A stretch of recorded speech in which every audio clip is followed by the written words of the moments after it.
Muito bem, vamos para o resumo da lição de número 2 com o título A Escolha entre a Porta Estreita e a Porta Larga. Essa escolha deve ser feita pelo ser humano. Durante toda a vida de cada ser humano nesta terra, o Senhor se apresenta, o Senhor convida, porque está escrito na Bíblia: Vinde a mim todos que estáis cansados e sobrecarregados, e eu vos aliviarei. Então o Senhor faz esse convite de uma forma ou de outra, e este convite chegará ao ouvido de cada pessoa. Então, por exemplo, quando você envia esse vídeo, quando você envia uma palavra, quando você ora por alguém, você conversa com alguém, então quando você fala de Jesus, estas são as oportunidades que o Senhor tem dado através de você, e para você também foi dada essa oportunidade. O texto áureo está em Lucas capítulo 3, versículo 24. Porfiai por entrar pela porta estreita, porque eu vos digo que muitos procurarão entrar e não poderão. Verdade prática, a porta estreita não é uma opção, mas a única alternativa disponível para o crente entrar no céu. E esta porta, este caminho, chama-se Jesus Cristo. Leitura bíblica em classe se encontra em São Mateus capítulo 7, versículo 13 e 14, capítulo 3, versículo 1 ao versículo de número 10. E a introdução está dizendo: nesta lição estudaremos o símbolo da porta estreita e da larga, do caminho apertado e do espaçoso.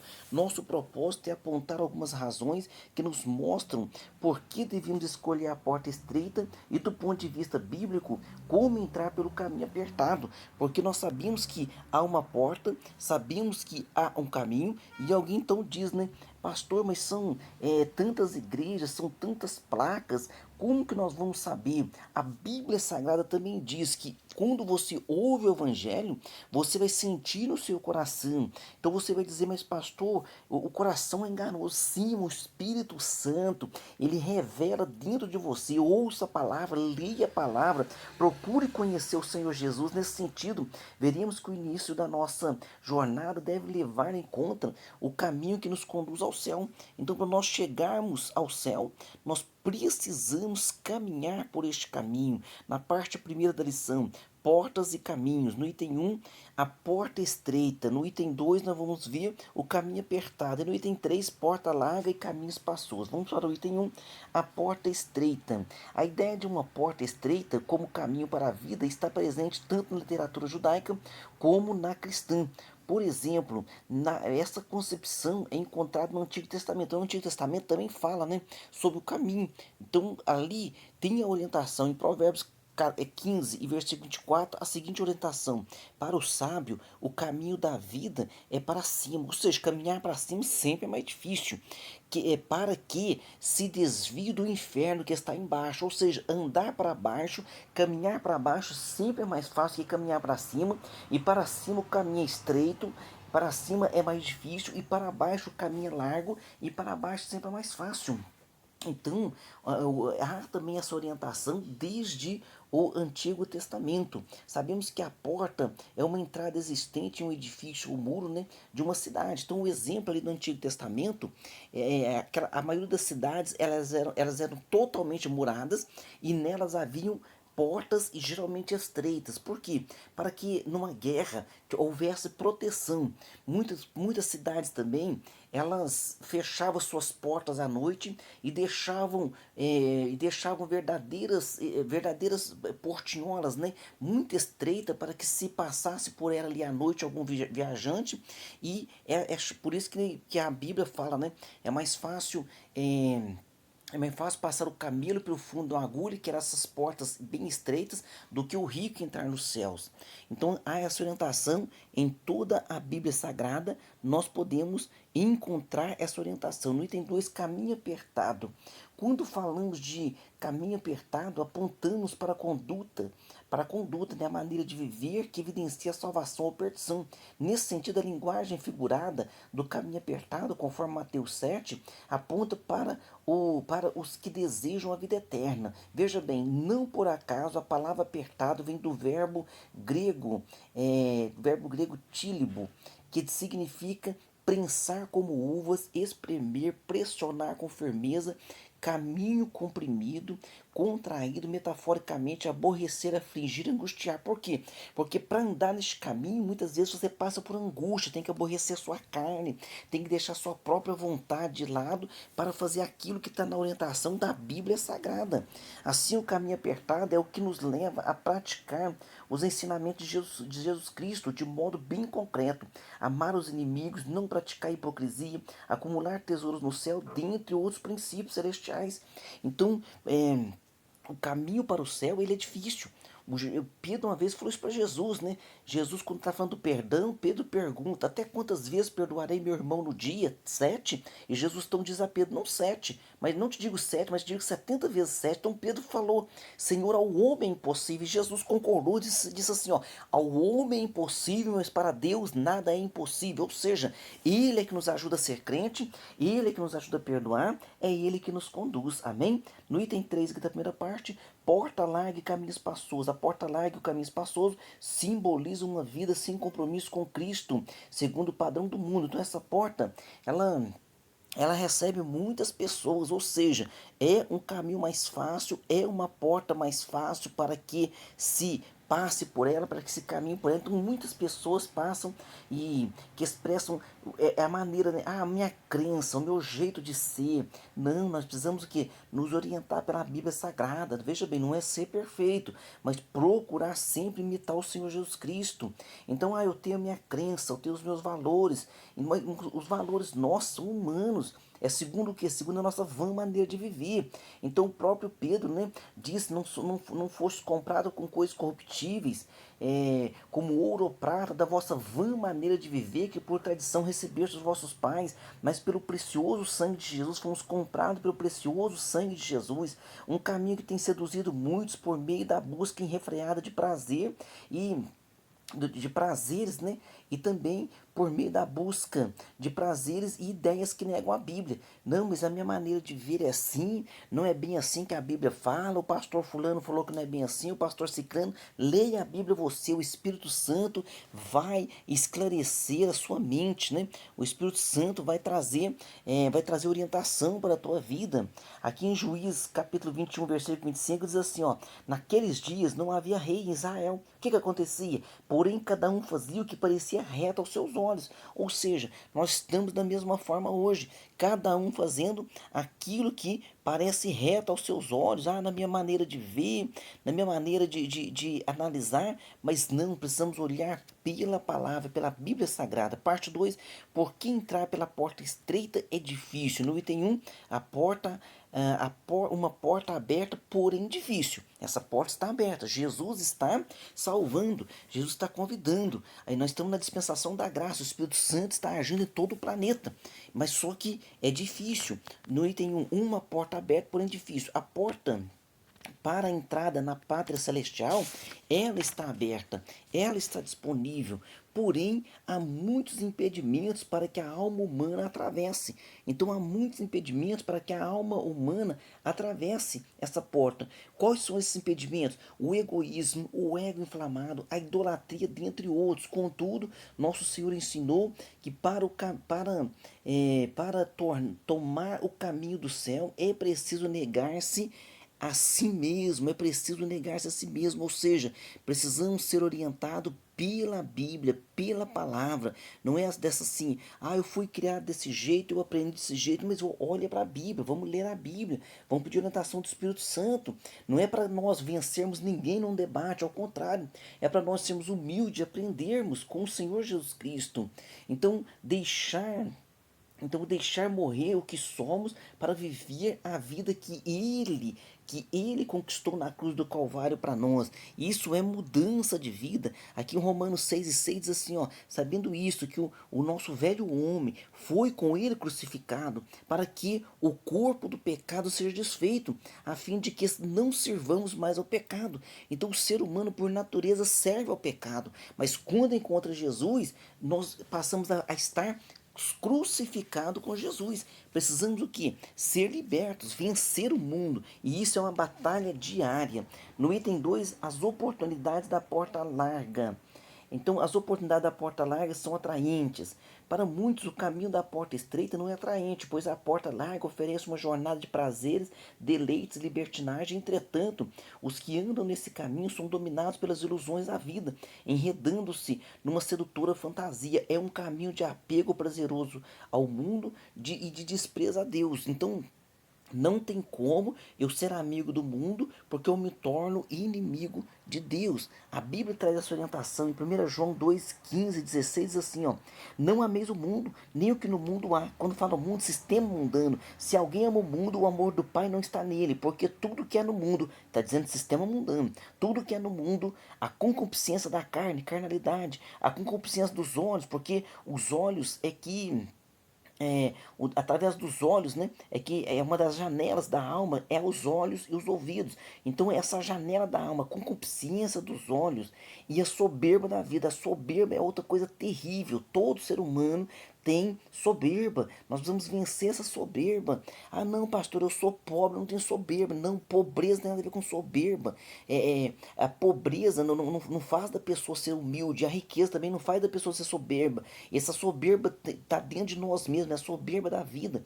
Isso não é do Pai, mas do mundo. Então precisamos vencer isso diariamente. Tragicamente, todos que amam o mundo não terão direito a entrar no céu. Então a Bíblia deixa bem claro, né? Ela traz aqui uma listagem da obra da carne, dizendo assim, ó: portanto, porque as obras da carne são manifestas, as quais são prostituição, impureza, lascívia, idolatria, feitiçarias, inimizades, porfias, emulações, iras, pelejas, dissensões, heresias, invejas, a inveja terrível, homicídios, bebedices, glutonarias e coisas semelhantes a estas, acerca das quais vos declaro, como já antes vos disse, que os que cometem tais coisas não herdarão o reino de Deus. Então precisamos o que? Ser libertos dessas coisas, porque essas coisas são próprias do ser humano. Por isso, o cristão comprometido com o Evangelho de Cristo, ele sabe que o mundo passa e a sua concupiscência, mas aquele que faz a vontade de Deus permanece e permanecerá para sempre. Então, aleluia, que Deus traga essa orientação do Espírito Santo sobre a nossa vida. No item 3 aqui da segunda parte, as razões das exigências. Então, para servir a Jesus tem exigência. Para andar no mundo não tem exigência nenhuma, fazer as coisas erradas não tem exigência nenhuma, mas para ser crente, para ser fiel, para buscar a Deus, diferentemente da porta larga, a porta estreita, né?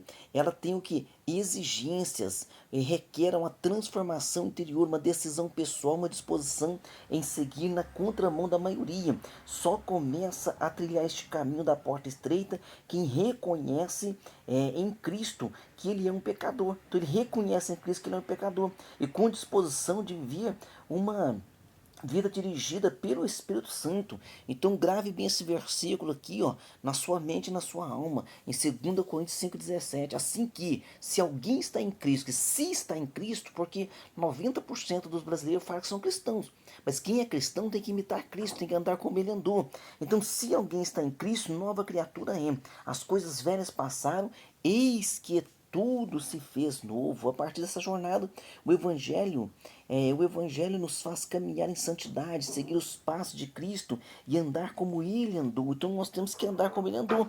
A maioria não diz que são cristãos. Ah, eu sou cristão, eu sou cristão. 1 João 2,6, aquele que diz que está nele também deve andar como Ele andou. Então não é fácil. Eu estou aqui ensinando a palavra para vocês, mas eu preciso me corrigir sempre.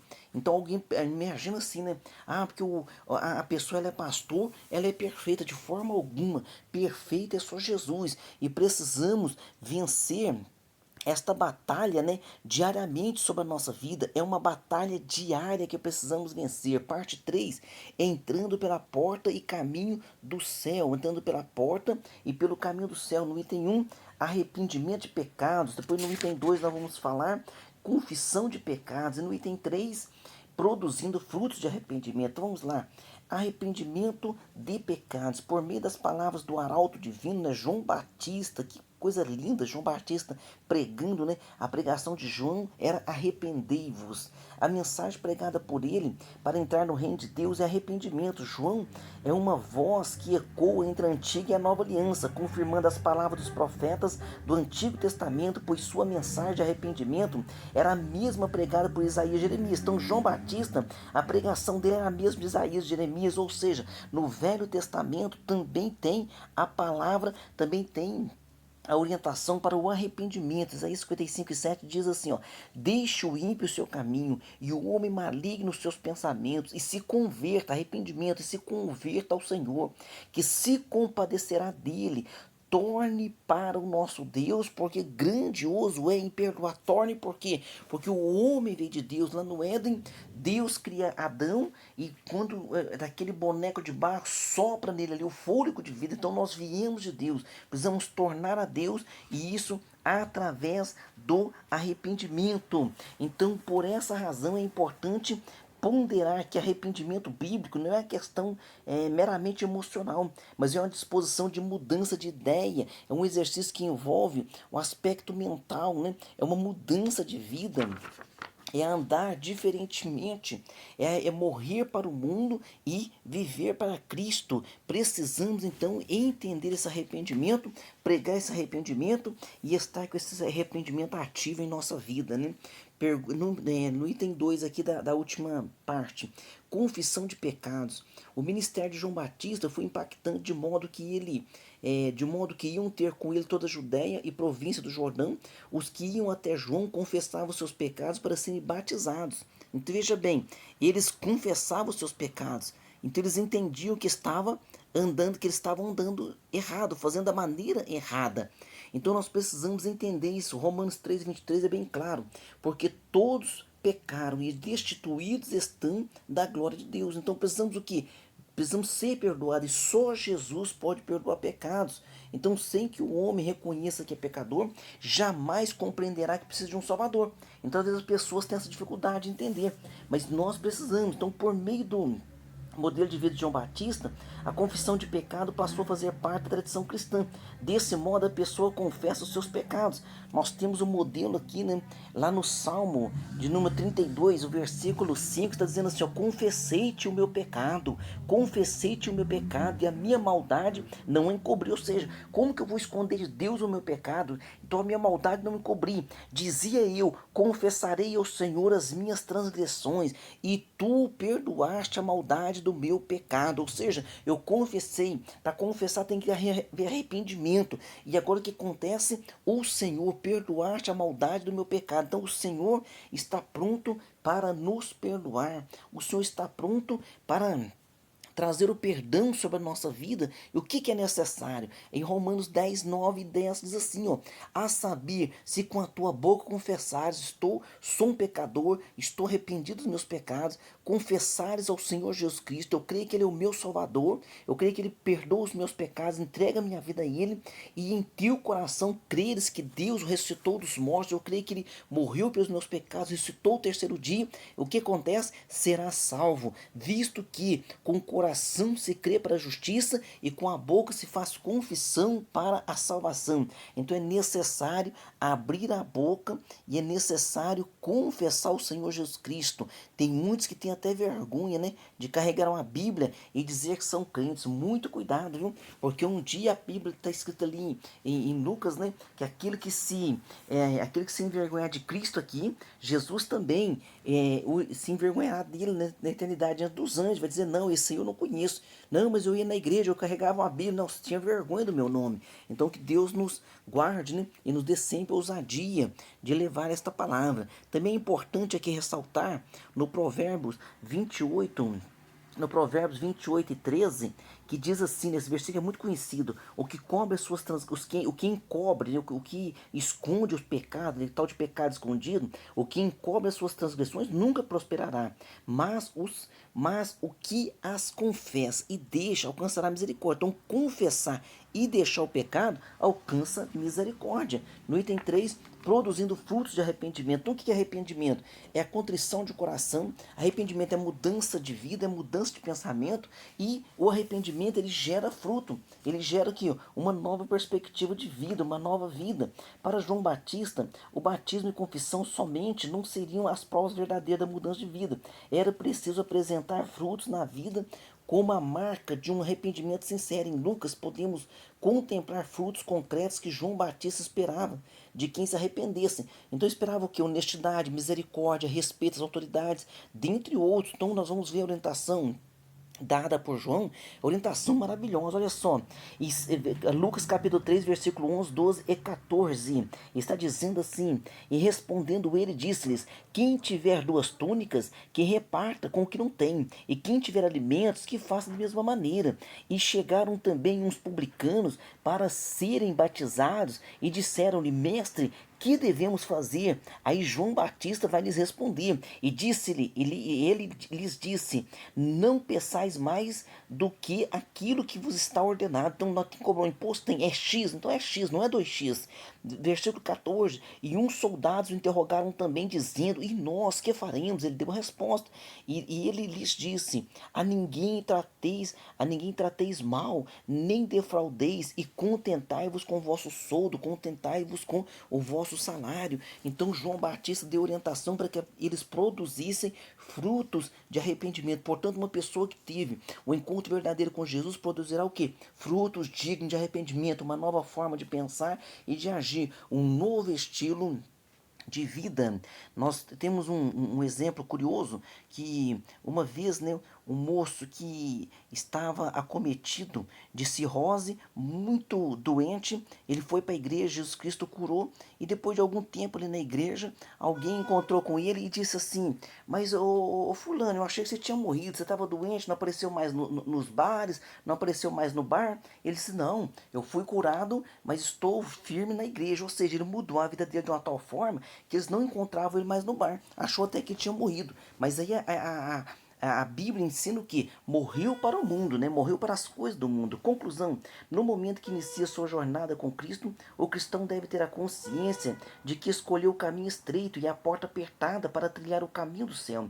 Isso significa que precisamos renunciar ao eu, ao nosso eu, né? Ao ego, nossos pensamentos e desejos, para que Cristo apareça. Então lembre-se desse versículo, 2 Coríntios 5,17, se alguém está em Cristo, nova criatura é, as coisas velhas passaram, eis que tudo se fez novo. Amém? Perguntas número 1. O que significa dizer caminho apertado? Significa o quê?